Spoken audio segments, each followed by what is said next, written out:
Du Trizac. L'original. Radio.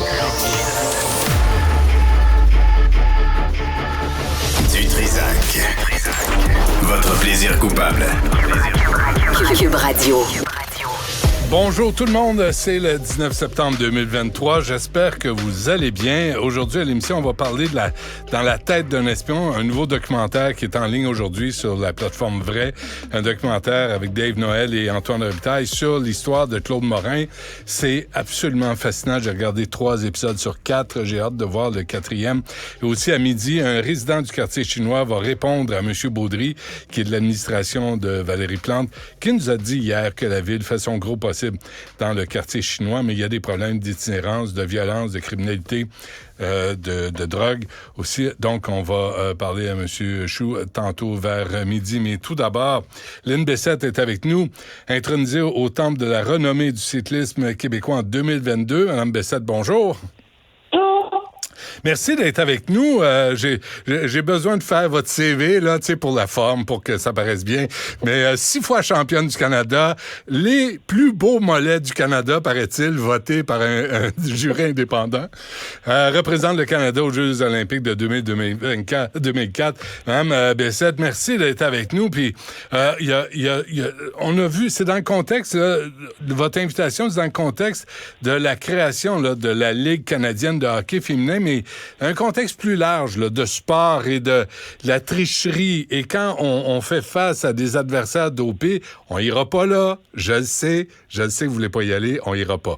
Mais quand on est athlète et on se casse les nénettes là, pour performer et qu'on sait que l'adversaire triche, comment on gère ça?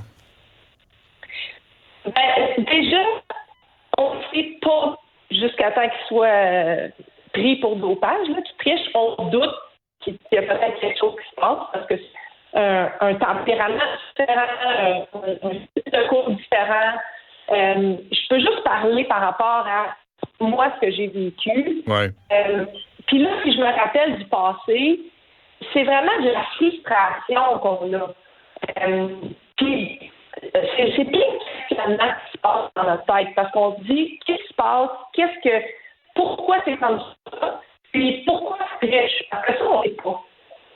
Donc, c'est vraiment ce côté-là. Moi, j'ai vécu beaucoup de frustration à ce moment-là dans l'arrière, puis de haut et de bas. Autant quand tu gagnes, parce que c'est possible de gagner contre des gens qui prennent la drogue. Ah oui, vraiment? Mais, oui. Ben, parce que moi, gagner, j'ai pas tout le temps fini deuxième. Là. Si vous regardez mon CV, il y a des fois c'était serré, mais j'étais capable des fois d'avoir une bonne journée puis ça fonctionnait bien. Mais ça donne pas le goût d'en prendre. Tu dis, hey, tout le monde en prend. Je vais faire comme le vieux slogan de C'est cassé. Tout le monde l'écoute. Écoute-le donc. Non, je pense pas. Définitivement, moi, j'ai pas eu ce goût-là. J'ai jamais eu le goût de prendre de la drogue ou des produits dopants pour être meilleur. J'étais déjà au sommet au niveau résultat. Si on regarde ce que j'ai fait dans ma carrière, j'ai été 5e au monde à un moment donné. Donc, j'avais pas ce sentiment ou ce désir-là en moi d'aller vers cette direction-là. Les athlètes se dopent encore, Mme Bessette, là, et ils trichent toujours. Est-ce que c'est en train de devenir la norme, selon vous, là? Est-ce qu'il y a...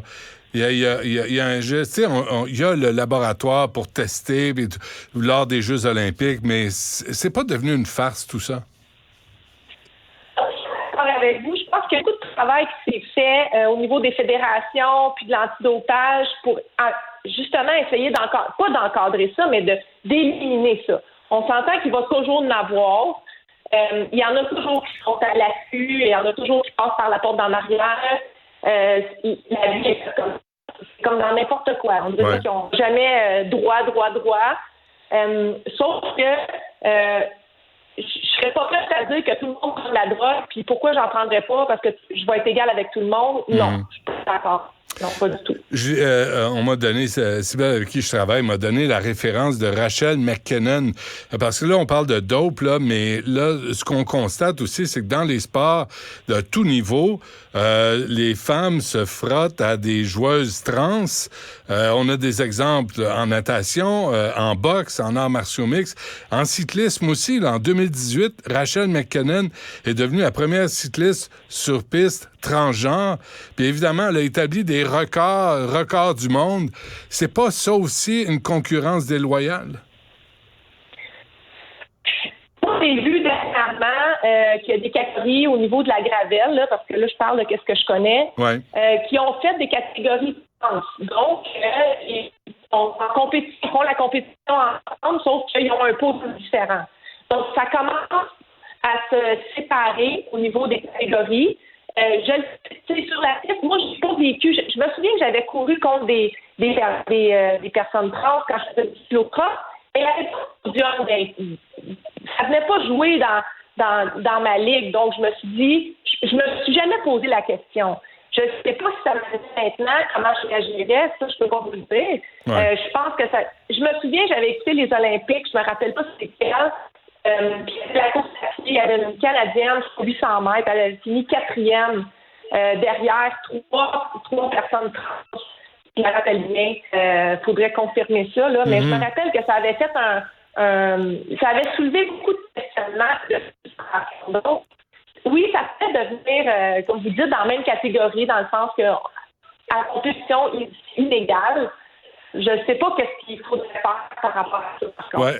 Vous avez été en politique, vous, Mme Bessette, là, on peut vous reprocher ça aussi. Puis, vous pensez pas que là, la Ligue de hockey s'en vient, 6 équipes, il y a des joueuses, c'est sûr, qui vont se mesurer à des joueuses trans. Il y en a dans tous les sports. C'est sûr que ça va arriver. Est-ce que Pascale Saint-Onge, qui est la ministre des Sports au fédéral, devrait intervenir, devrait légiférer, surtout dans les sports de contact et de combat? Ça, c'est vraiment une bonne question. Pascal, c'est la députée de Ronde-Missisquoi. Là aussi, en même temps, je trouve qu'elle fait un excellent travail. Elle a fait un excellent travail au niveau de Hockey Canada aussi. Je pense qu'ils doivent se pencher sur cette question-là, exactement ce qu'il faut faire. Je pense que ça va être le temps qui va faire les choses, parce qu'on peut pas faire. Je pense que présentement, on a assez de joueurs ou de joueurs pour faire une catégorie dans certains sports pour qu'ils soient complètement séparés. Donc, il faut quand même, tu sais, ces gens-là, ils doivent être intégrés. Ça fait partie de la société. Donc, il va falloir trouver des solutions pour que ce soit égal. Moi, j'ai aucune idée, par contre. Mais pas toujours au détriment des femmes. Non, c'est sûr, pas toujours au détriment des femmes. Définitivement, mais c'est vraiment une question qui est complexe. On ne peut pas... vous avez pas remarqué qu'il n'y a pas de joueurs trans, là, de femmes qui deviennent des hommes qui vont compétitionner, par exemple, à la boxe. C'est drôle, hein? Il n'y a pas l'inverse, là, tu sais. Mais les hommes qui viennent compétitionner contre les femmes dans les sports de contact ou de combat, là, il y en a plus. Puis ils deviennent champions tout à coup. C'est une très bonne question. Je ne sais pas pourquoi ça ne va pas dans l'once. Aucune idée. Bon, ben, écoutez, je me fie à vous, à vos contacts au Parti libéral du Canada, puis votre ministre, Mme Saint-Onge, pour transmettre la question. Mais sérieusement, pour la santé, la protection des femmes, surtout la Ligue de hockey là, qui s'annonce, le hockey féminin, je pense qu'il va falloir qu'on se penche sur la question et avoir en priorité la santé et le bien-être des femmes là-dedans. Oui, en effet. Vous avez raison. Merci beaucoup, Lynn Bessette, de nous avoir parlé. On va se reprendre. Le son était pas très bon. Je suis désolé pour la qualité du son, mais j'espère qu'on va se reprendre pour cette conversation-là. Bon, désolé, j'espère que c'est la vie à la campagne. C'est ça. Il y a des avantages, hein, mais il y a des désavantages. Un gros merci à vous, Lynn Bessette. À la prochaine. Vous écoutez Du Trizac. Vous venez de vous connecter en direct sur Cube Radio? Pas de stress. Tout est disponible en balado sur l'application ou le site cube.radio. Alexandre Dubé est avec nous. Monsieur Dubé, bonjour. Salut, Benoît. T'es-tu sérieux, toi, l'inflation qui repart à la hausse? Ouais, j'ai pas trop aimé ça voir ça, honnêtement. Je pense que, comme dans bien des familles, la pression est forte sur nos budgets, qu'on ait des enfants ou pas, peu importe notre réalité. Puis là, quand on voit des chiffres à la hausse comme ça, une augmentation de 4% pour le mois d'août, on se dit que ça repart pas du bon bord, là. Ça, c'est une tendance qu'on avait observée quand même déjà en juillet.